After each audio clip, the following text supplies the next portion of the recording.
Hi friends, welcome back to my channel. ఈరోజు మనం పెసర గారెలు ఎలా తయారు చేసుకోవాలో తెలుసుకుందాం. ఫస్ట్ వీటిని ఒక నైట్ అంతా నానబెట్టి ఇలా మంచిగా కడిగి మిక్సీ చేసుకోండి. తర్వాత అదే మిక్సీ జార్లో మిర్చి వెల్లుల్లి వేసి కొద్దిగా బరకగా మిక్స్ చేసుకోండి.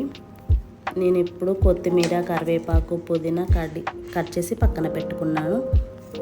ఇందాక మనం మిక్స్ చేసుకున్న పప్పు మిశ్రమంలో కొద్దిగా జీలకర్ర వేసి ఆ తర్వాత తగినంత సాల్ట్ కూడా వేసుకోవాలి. ఇవన్నీ వేసి మంచిగా కలపాలి. మనం ఫస్ట్ కట్ చేసుకున్న కొత్తిమీర పుదీనా కరివేపాకు ఇవన్నీ వేసి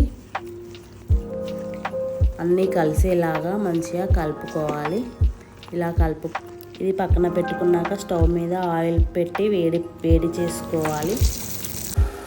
ఆయిల్ బాగా వేడైన తర్వాత ఇలా కొద్దిగా తీసుకొని చిన్న గారెలాగా వేసుకోండి, లేకపోతే పేపర్ మీద కూడా చేసుకోవచ్చు.